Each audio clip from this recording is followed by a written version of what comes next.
right a little. To your left. I'm sorry. Sound speeds. Wait. 1 zebra. Take 1 or take 2. That was not the marker there. Slide again.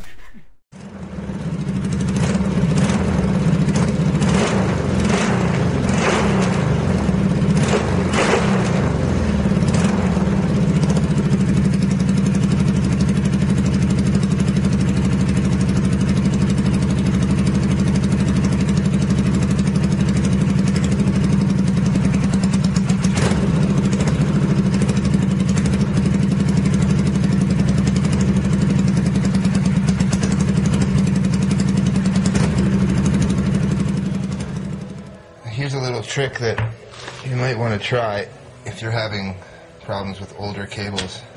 Take a 3-in-1 oil and pour in some 3-in-1 oil, which is traditional to use for cables. You use lots of fancy stuff. But if you take a graphite rod like this, an electrode from the power industry, you can have years of graphite lubrication by just shaving into your 3-in-1 oil raw graphite.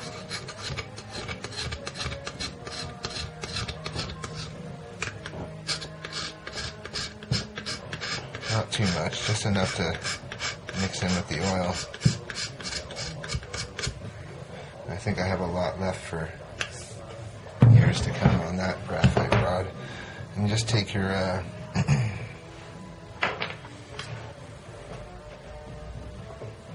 your oil and mix in the graphite evenly so it's a gray-black color. If you can see that. And then you can use a bottle or a syringe or something like that, inkjet syringe. That's what I was using yesterday with the Loctite. Is a great way to apply your oil into the cylinder head, or into the cable guide, sorry. Thinking about the oil leak in the cylinder head. So we're going to get the syringe out and we're going to make sure that we can fill it up with this, and we'll start lubing the cables, which were dry. Okay, so we went and got our inkjet syringe, and I'll show you these. These are from an inkjet refill kit, $15, $20. And they're the most useful thing I've ever had in the garage, actually, because the Loctite, you can get the bulk package and you don't have to worry about it getting all crusted or screwing the cap back on, which is designed defectively so that you'll have to replace your Loctite bottle or squeeze tube every 3 months, I would say. You have to be pretty clean with those things, and I find this is a lot easier, and even if you leave the little rubber cap off, the actual Loctite won't seal up in the needle part for many days. So it gives you a little bit of time, and it also gives you precise application of your Loctite or your homemade graphite 3-in-1 oil composite mixture. And here we go. We'll fill this up.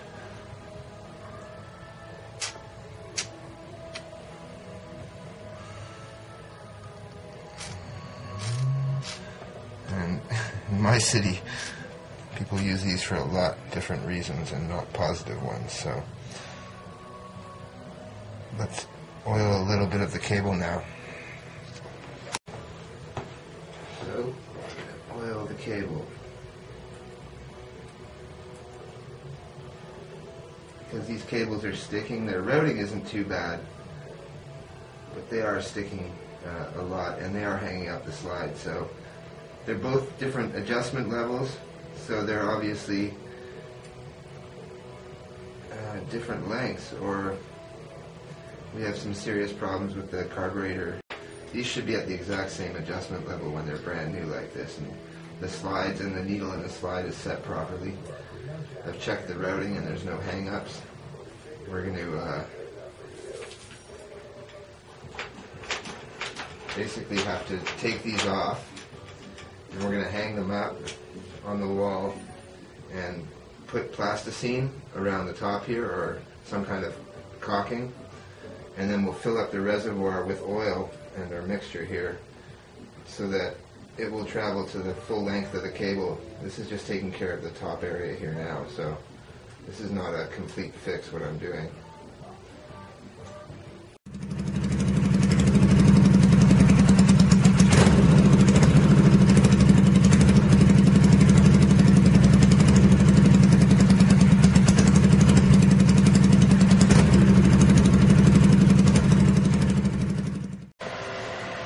We're on the front brake now, and with the twin leading shoe 8-inch brake, that's pretty intense. Must have been from the shipping or something.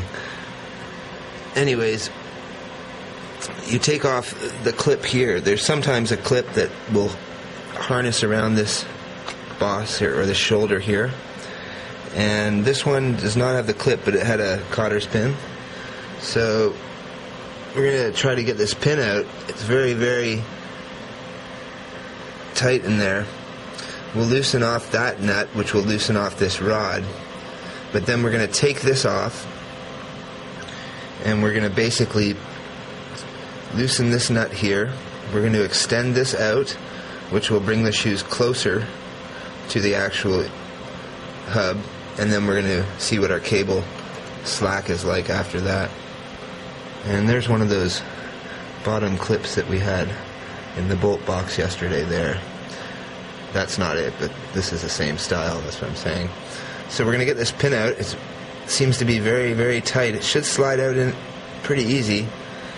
And this one, I hope that's not paint that's holding it on, but we'll check it out in a second here. Well, we got the pin out. It wasn't that hard, but difficult to do without damaging all this nice shiny black paint. There was paint on the shoulder on the inside that was actually on the bore. Now there's oil on here, but I'm not sure if this was even powder coated, but it probably was, and it wasn't cleaned properly because it had paint all around the inside edge of this head, which caused it to hang up in here. Now we've got this off, we can go ahead and extend out our rod and then tighten it back down at this end so that we have now less distance for this rod to be pushed for the brake to be active. And then we'll check our cable guide out and our cable adjuster at the handlebar in about 10 minutes. Now, just for the record, this is got paint missing from it here, so when I grip it with leather and some vice grips to loosen this nut, which seems to be seized on the painted threads here, it should adjust. This I'm not too confident about here. This looks like a free-floating stud extender perhaps,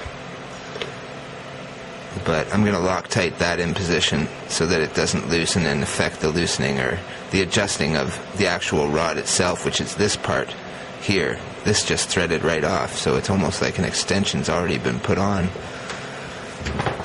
And I hope there's some meat on these brake shoes. I'm definitely, before this thing gets ridden hard,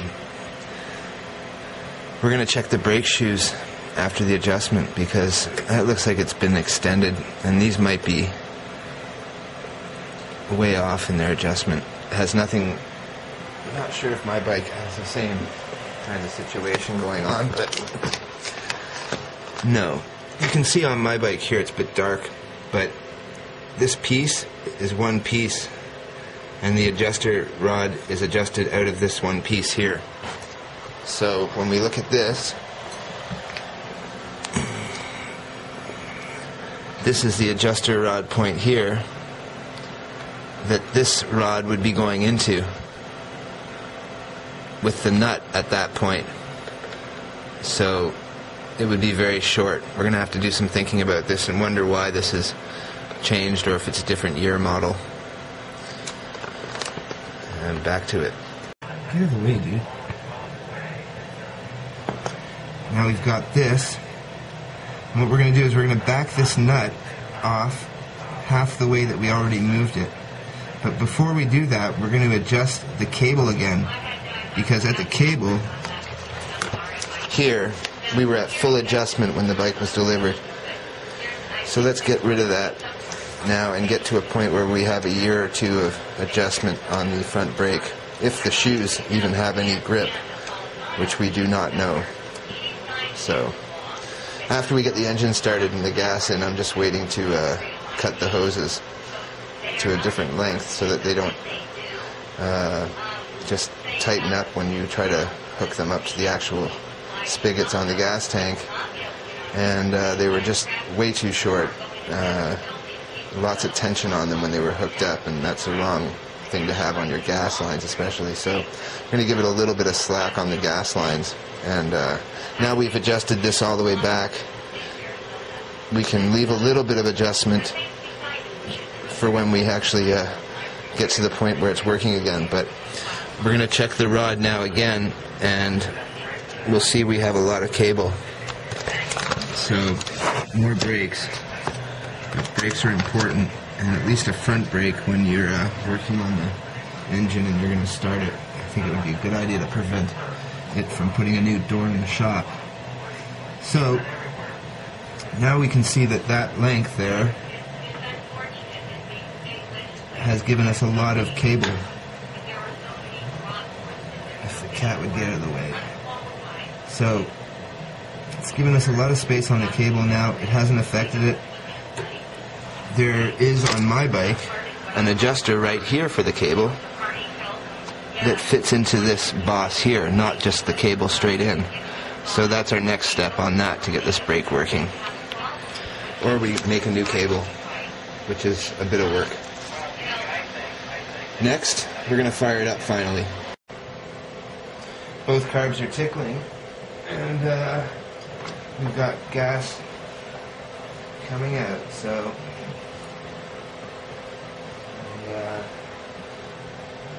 the cables were really binded up. No way they were functional or safe. And now they're oiled up, so we've got good return. We have a nice proper 1/16 to 3/32 of slack in the actual throttle grip. And we're ready to kick it, so let's check it out.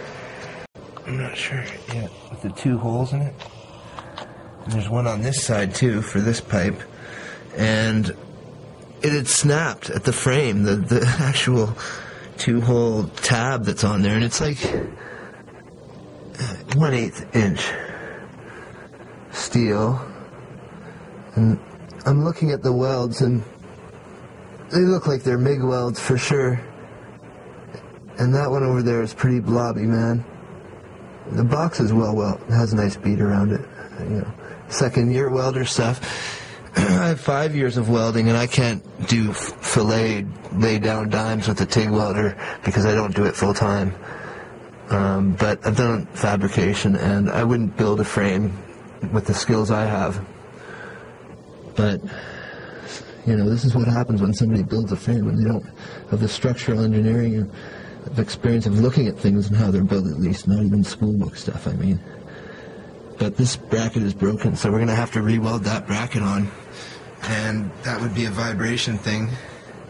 And when I fire this up now, we're going to see if an over rev or the throttle getting stuck could cause this 1/4 inch rail to break, and I would have used 3/8 or 1/2 inch or something at least.